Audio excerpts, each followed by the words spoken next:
Good morning students. हम लोग अपना यूनिट टेस्ट का रिवीजन शुरू कर ही चुके हैं और इससे पहले भी मैं आप लोगों को वीडियोस रिवीजन के अपलोड कर चुकी हूँ। लेकिन बहुत दुख की बात है कि मेरे बार बार कहने के बावजूद भी बहुत कम ही बच्चे उस वीडियो को देख रहे हैं। खैर, वो नुकसान आप ही लोगों का है, हम अपना कर्तव्य पूरा कर रहे हैं। बाकी यदि देखना ना देखना आपके हाथ में है, नुकसान या फ़ायदा उठाना आपके हाथ में है। अब मैं सिलेबस का रिवीजन करने से पहले एक बात बता देना चाहूँगी कि हम लोग जल्दी ही मॉक टेस्ट लेने वाले हैं। आप लोग और सब्जेक्ट के मॉक टेस्ट दे ही चुके हैं तो आप लोग उससे परिचित होंगे, लेकिन हिंदी का मॉक टेस्ट लेने के पीछे पर्पस यही है कि हमें सिर्फ ये देखना है कि आप लोग उसे ढंग से समझ पा रहे हैं या नहीं समझ पा रहे हैं। हो सकता है कि उसमें पूछे गए प्रश्न आपके सिलेबस के ना हो। अगर ऐसा है तो भी आपे उसे अटेंड ज़रूर करना है और उसे टाइमली सबमिट भी करना है। हम सिर्फ ये देखना चाहते हैं कि लिंक ओपन हो रहा है या नहीं और आप लोग टाइमली उसे सबमिट कर रहे हैं या नहीं।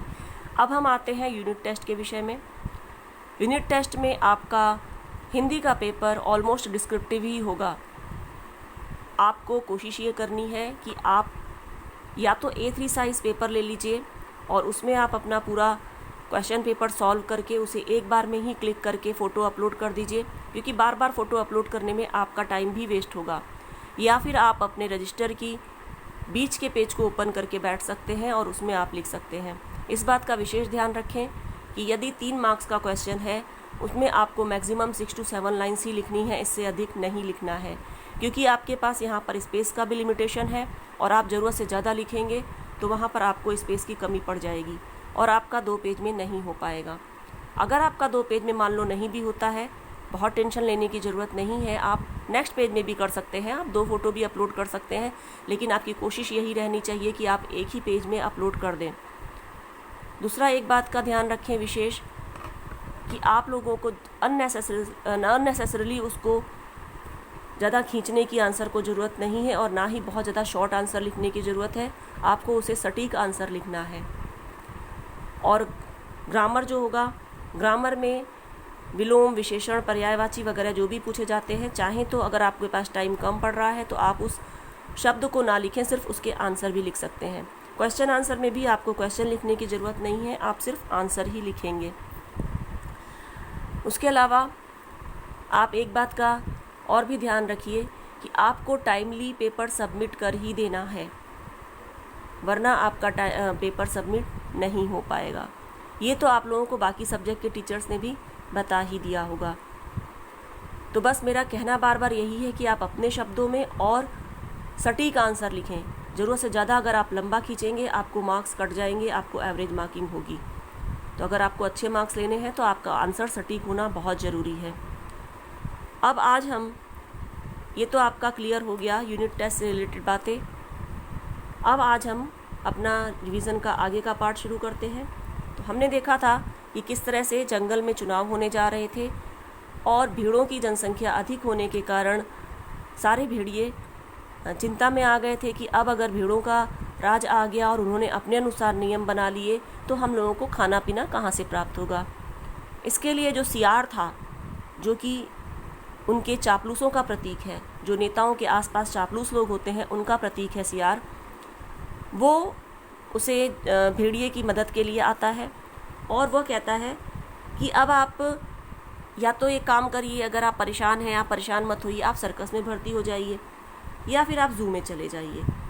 लेकिन जो है भेड़िया उसके लिए भी राज़ी नहीं होता है। अब और बात आती है कि बूढ़ा सियार अब नाटक करता है कि जैसे वो सोचने की कोशिश कर रहा है। उसके बाद कहता है कि बस मेरे पास एक आइडिया है कि यदि आपको ही जीत मिल जाए तो कैसा होगा। भेड़िए को ये बात एक असंभव सी बात लगती है, क्योंकि भेड़ बहुमत में थी और ऐसे में भेड़ियों का जीत जाना बहुत ही ज़्यादा मुश्किल काम था।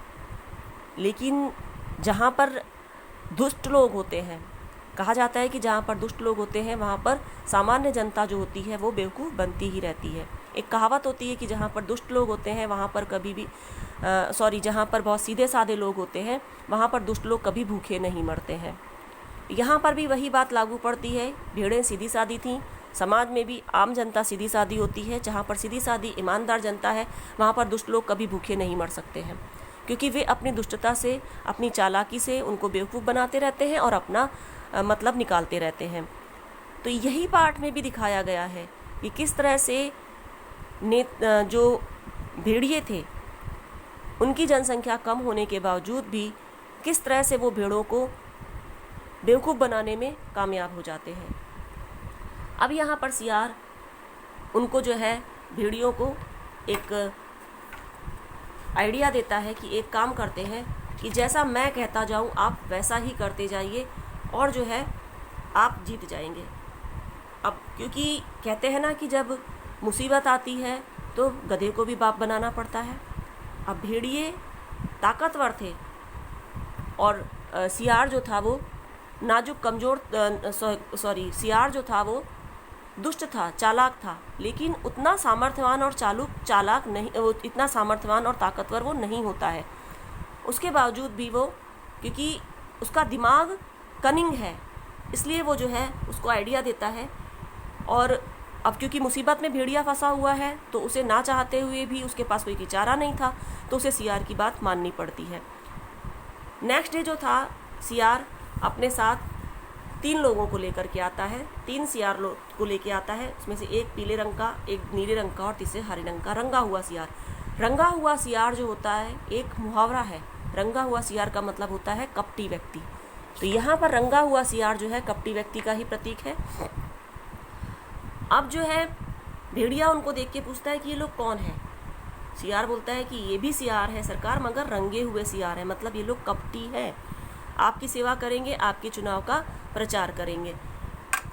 तो प्रचार जब हम देखते हैं कि जब हमारे यहाँ सामान्य भी चुनाव होते हैं उसमें प्रचार में बड़ी बड़ी बातें बोली जाती हैं कि अगर हम जीत जाएंगे तो हम आपको ये कर देंगे, हम आपको वो कर देंगे, हम आपकी सुरक्षा के लिए, हम आपके फ़ायदे के लिए ऐसे नियम ले आएंगे, सब करेंगे। चुनाव प्रचार जो किसी भी चुनाव में, चुनाव प्रचार बहुत बड़ी भूमिका निभाता है, चाहे वो सामान्य चुनाव हो, चाहे वो नगर निगम का चुनाव हो, चाहे लोकसभा का चुनाव हो, चाहे विधानसभा का चुनाव हो। जैसे आप लोग एक सामान्य डेली लाइफ में भी देखते हैं, विज्ञापन हमारी ज़िंदगी में बहुत बड़ा रोल निभाते हैं। विज्ञापन के जरिए ये साबित कर दिया जाता है कि ये उत्पाद जो है, कोई भी आइटम जो है, कोई भी ब्रांड जो है, उससे बढ़िया चीज़ आपके लिए हो ही नहीं सकती है। और बार बार वो आपके दिमाग में ऐसे ठोकी जाती है कि आपको लगने लगता है कि ये सही बात है। अगर ये उत्पाद हम नहीं खरीदेंगे तो शायद हमारा नुकसान हो जाएगा, या इस उत्पाद को खरीदने से ही हमारा भला हो पाएगा, इससे बेहतर तो कार कोई है ही नहीं, या इससे बढ़िया साबुन तो कोई है ही नहीं। ये सारा जो खेल है वो विज्ञापन का है। चुनाव प्रचार भी है, वो भी एक तरह से विज्ञापन ही है। आपके दिमाग में नेता लोग चुनाव प्रचार में बड़े बड़े लोगों को बुला के और आपके दिमाग में ये डाल देते हैं बात कि इससे अच्छा नेता और इससे ज़्यादा हमारा शुभ चिंतक पार्टी कोई है ही नहीं, और आप उसको जाकर के वोट दे आते हैं। उसका भला बुरा नतीजा तो हमको बाद में समझ में आता है। तो जो हम सामान्य चुनाव में भी देखते हैं, इस तरह के जो रंगे सियार यानी कि कपटी लोग होते हैं वो हमारे आसपास बहुत दिखाई दे जाते हैं। तो यहाँ पर भी जो रंगे सियार को लेके आया है बूढ़ा सियार, वो भी जो है इसी तरह से बेवकूफ़ बनाने वाले कपटी लोगों की बात हो रही है। अब भेड़िए को लगता है कि सियार लोग तो वैसे भी छल कपट के लिए बदनाम है, भला इनकी बात कौन मानेगा। सियार क्या बोलता है, आप भोले हैं, इन्होंने रंग बदल लिया है, रंग बदलने से तो इंसान भी बदल जाते हैं, तो फिर ये तो सियार है। कितना बड़ा व्यंग है कि रंग बदलने से तो इंसान भी बदल जाते हैं, जिसको हम हिंदी में कहते हैं सफ़ेद पोश लोग। अर्थात अंदर से कुछ और है और बाहर से कुछ और दिखाई दे रहे हैं। ऐसे लोग लोगों को बेवकूफ़ बनाने में आराम से कामयाब हो जाते हैं, क्योंकि उन्होंने एक मुखौटा पहन रखा है। अंदर से वे दिल के काले हैं, लेकिन बाहर से वो ऐसा शो कर रहे हैं कि उनसे ज़्यादा बड़ा शुभचिंतक आपका कोई है ही नहीं। अब क्या है कि भेड़िए का भी उसने पूरा परिवर्तन कर दिया, उसको भी तिलक लगा दिया, गले में माला पहना दी, मुंह में घास का तिनका खोस दिया। अर्थात उसको ये दिखाने की कोशिश की कि ये अब पूरा संत बन गया है। हमारे आसपास भी ऐसे बहुत सारे साधु संत हमको दिख जाते हैं जो वास्तव में साधु संत कहलाने के लायक ही नहीं होते हैं, और वे धर्म के नाम पर हमको धोखा देते हैं। यहाँ पर भेड़िए के साथ भी वही तरीका अपनाया सियार ने, उसको एक साधु संत का रूप दे दिया, और उसके बाद उसने कहा कि ये जो रंगे सियार है वो आपके लिए प्रचार करेंगे, क्योंकि वो कपटी हैं, वे धूर्त हैं, वे आपके लिए प्रचार करेंगे। और भेड़ें क्योंकि सीधी सादी हैं, वे उनकी बात में आ जाएंगी। लेकिन आपको ये नाटक करते रहना है कि जब आप भाषण देने जाएं भेड़ों के बीच में, तो आपको ये नाटक करते रहना है कि किसी भी तरह से आप उनकी तरफ आंख उठा के ना देखें और उनको देखकर अपनी लार ना टपका दें। अब ये बात मान ली जाती है। भेड़ों की सभा में सियार और भेड़िए पहुंच जाते हैं और वहाँ पर सियार, जो रंगे हुए सियार थे, और बूढ़ा सियार मिलकर इस तरह से पूरी एक माया जाल रचते हैं, इस तरह का एक प्रपंच रचते हैं कि आपके लिए जो है बहुत ज़्यादा चिंतित है। हमारे भेड़िया राजा हैं, वे संत हो चुके हैं और उन्होंने सारी अपनी हिंसा छोड़ दी है, वे अब कभी आपके ऊपर अटैक नहीं करेंगे, आप लोगों की सुरक्षा के प्रति चिंतित है। और वे बेचारे इतने ज़्यादा दुखी हैं आप लोगों को देख के, आपके ऊपर जो अत्याचार किया है उसको देखकर, अब उसके बारे में सोचकर वे बहुत ज़्यादा शर्मिंदा हैं। वे बेचारे आंख उठा के भी आपकी तरफ नहीं देख पा रहे हैं। अब उनसे ज़्यादा आपका शुभचिंतक कोई हो नहीं सकता है। भेड़े, क्योंकि शुरू में ही हमने देखा है कि उनका चरित्र क्या था, बिल्कुल सीधी सादी, कोमल और नाजुक और ईमानदार थी। उन्हें समझ में नहीं आ रहा है कि उन्हें बेवकूफ़ बनाया जा रहा है, किस तरह से सारे कपटी लोग उन्हें घेर कर उन्हें बेवकूफ़ बना रहे हैं। ये है एक आम प्रजा, जिस तरह से चुनाव में आम प्रजा को बेवकूफ़ बनाया जाता है। अब वहाँ पर जो है उन्होंने, सियार ने क्या प्रपंच फैलाया कि ये अब आप लोगों की सुरक्षा का ही ध्यान रखेंगे, इन्हें आपसे कोई भी वैर नहीं है और ये आपके ऊपर कोई अटैक नहीं करेंगे, आप इनको जिता दीजिए क्योंकि आप लोग नाजुक हैं। अगर आप लोग जीत जाएंगे, उनके दिमाग में बिठाया कि अगर आप लोग जीत जाएंगे तो शायद आप अपनी रक्षा नहीं कर पाएंगे, जबकि भेड़िए सामर्थ्यवान हैं, बलवान हैं। ऐसे बलवान लोगों को जिताना आपकी सुरक्षा के लिए ज़्यादा ज़रूरी है। अब क्योंकि ये आपके शुभचिंतक हो चुके हैं, इसलिए आपको इन्हीं को जिताना ज़्यादा ज़रूरी है, तभी आप अपनी सुरक्षा कर पाएंगे। जो सारे सियार, जो रंगे सियार दिखाए हैं, वे कवि और नेता लोग के, क्योंकि वो नॉर्मली कवि और लेखक जो लोग होते हैं वे बुद्धिजीवी होते हैं। लेकिन यहाँ पर जो बताया है उसने कि ये रंगे सियार हैं, अर्थात वे वास्तव में सचमुच के वो लेखक और कवि नहीं है, विचारक नहीं है। या फिर जो धर्मगुरु उन्होंने दिखाए, हरा सियार जो धर्मगुरु का प्रतीक दिखाया, वो देखा जाए तो सच्चा धर्मगुरु था ही नहीं, क्योंकि जो सच्चा धर्म का पालक होगा वो कभी किसी को बेवकूफ़ नहीं बनाएगा, कभी किसी का अहित नहीं करेगा। पर ये लोग कपटी हैं, रंगे हुए हैं। रंगे हुए का अर्थ है कि ये लोग बने हुए हैं, झूठ मूठ के बने हुए हैं। तो वो लेखक, कवि, धर्मगुरु आदि के जरिए उसने जो है, लेखक ने एक व्यंग किया है कि किस तरह से ये लोग मिलकर एक सामान्य जनता को बेवकूफ़ बनाते हैं। अब यहाँ पर इन सब लोगों ने मिलकर भेड़ों के दिमाग में ये बात डाल दी कि देखिए, ये लोग तो बेचारे इस पृथ्वी के हैं ही नहीं, आपने कभी देखे ही नहीं होंगे इस रंग के, ये लोग तो आपकी सुरक्षा के लिए ही भगवान ने इन्हें भेजा है। अब आपको कविराज गीत सुनाएंगे।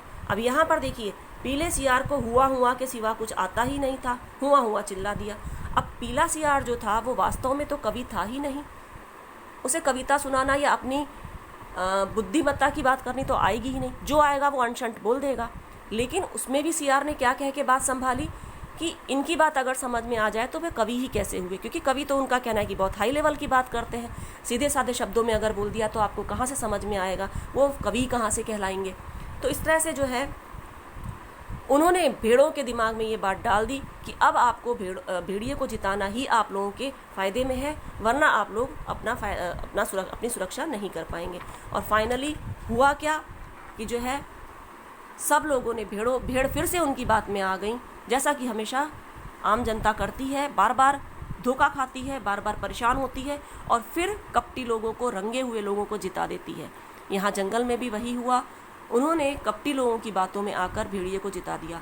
और फाइनली देखिए, यह एक भेड़िए की कथा नहीं है, यह सब भेड़ियों की कथा है।